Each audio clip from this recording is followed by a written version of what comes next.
Oke, assalamualaikum warahmatullahi wabarakatuh. Berjumpa lagi dengan saya Andi Febi Satria pada mata kuliah Inventory Management Foundation untuk mahasiswa konsentrasi bisnis manajemen semester 5. Kalau kemarin kita udah ngebahas tentang teori atau penjelasan tentang materi requirement planning. Nah, sekarang saya akan mencontohkan bagaimana aplikasi penggunaannya menggunakan Microsoft Excel, teman-teman.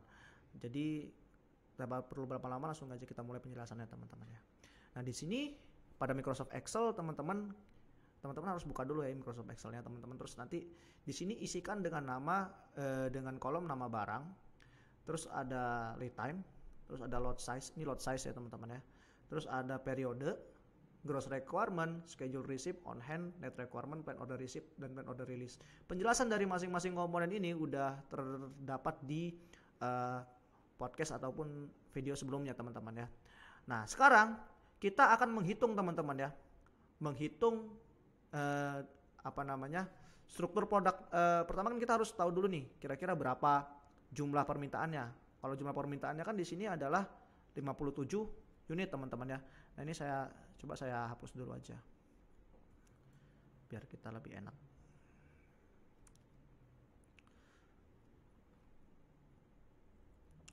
Nah, kita pengen buat apa? Pengen buat roti, teman-teman ya. Lead time-nya berapa? Waktu tunggu 1 ya, teman-teman ya.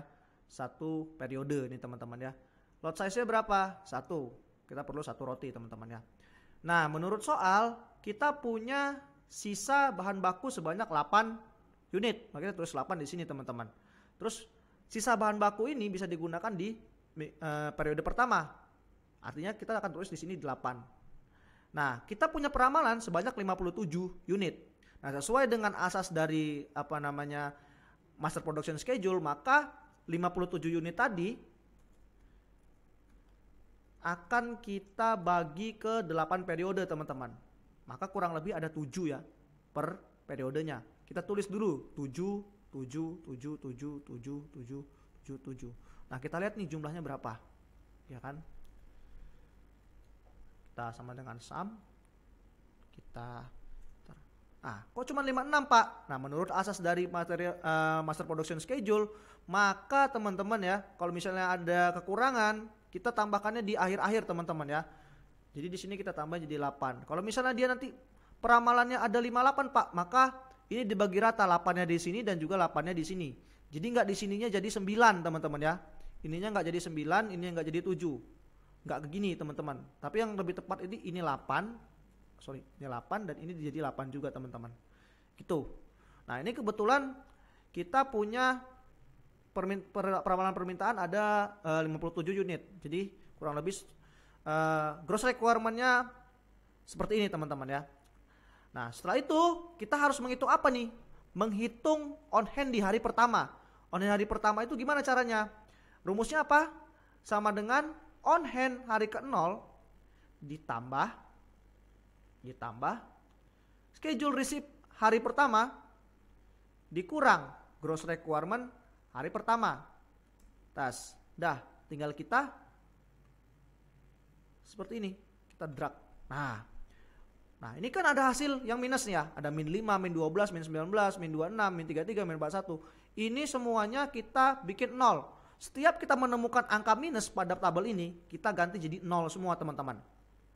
0, 0, 0. Karena nanti dia bakal nggak bernilai, teman-teman, ketika kita nggak ganti ini dengan 0, teman-teman ya.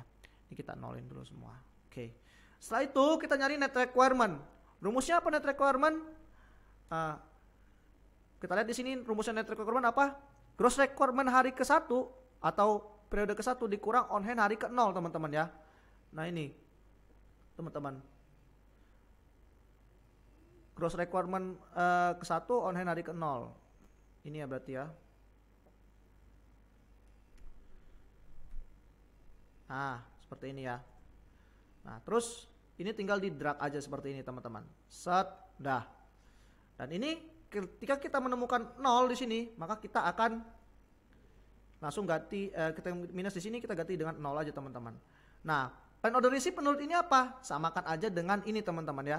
Nah, ini jadi kita samain aja dengan ini. Nah, terus plan order release-nya berapa? Karena lead time-nya cuma 1, maka ini kita geser satu periode teman-teman.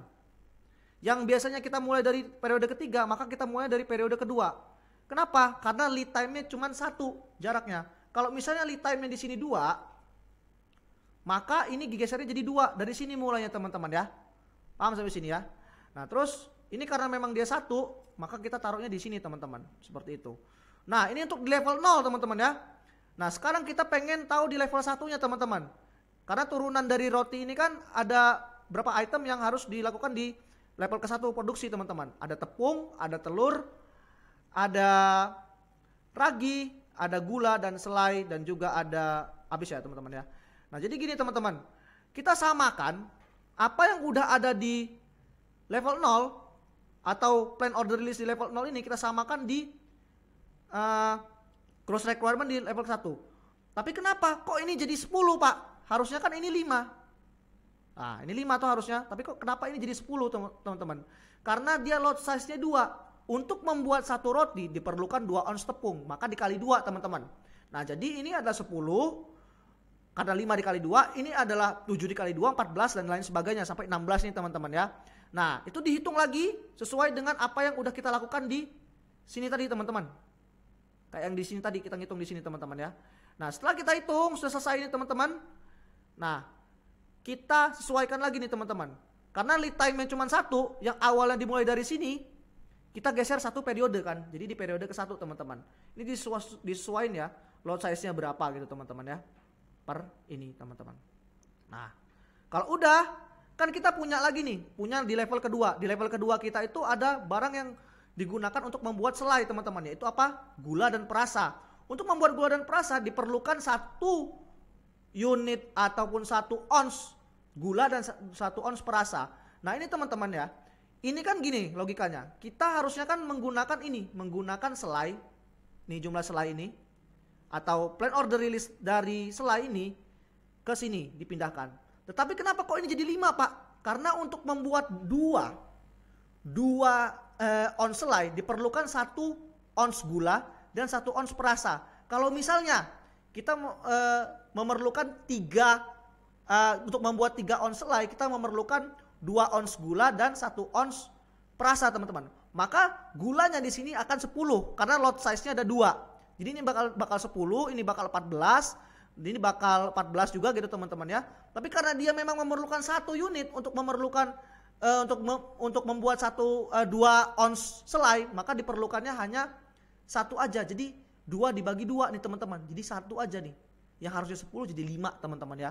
Nah ini dihitung juga sesuaikan dengan apa yang udah ada di sini teman-teman. Rumusnya tadi teman-teman ya. Nah setelah itu kita melakukan yang namanya kesimpulan ya teman-teman. Dari semua yang udah kita hitung tadi, kita lakukan kesimpulan. Kesimpulannya gimana? Nah gini, jadi di periode ke-0 ini kan sebelumnya kayak gini dia. Kita pahamin dulu nih. Item-item apa aja yang harus dipesan. Pertama ada tepung, telur, gula, perasa dan ragi. Selai dan roti kenapa nggak dipesan pak? Karena mereka dibuat, bukan dibikin teman-teman seperti itu ya. Maka item-item yang harus dipesan itu yang nggak dibikin atau yang harus dipesan teman-teman seperti itu ya. Nah ini yang diperlukan itu pertama adalah tepung, telur, gula, perasa dan juga ragi teman-teman ya. Nah untuk di periode ke-0 kita memesan apa aja nih? Memesan gula sebanyak 5 ons atau 5 unit ya. Terus perasa sebanyak 5 ons atau 5 unit. Terus cuma 2 itu aja. Nah kalau misalnya di periode ke-1 nih teman-teman ya, kita memesan apa aja? Tepung 10 unit, telur 5 unit, gula 12 unit. Kenapa gula 15 unit? Karena gini, kita ada gula di level 1 dan juga di level 2. Kebutuhan gula di level 1 di periode pertama adalah 7. Sedangkan gula di level 1 itu memerlukan berapa nih? Gula di level 1. Gula di level 1 butuh 5. Jadi kan 5 ditambah 7 ya. 5 ditambah 7 jadi berapa?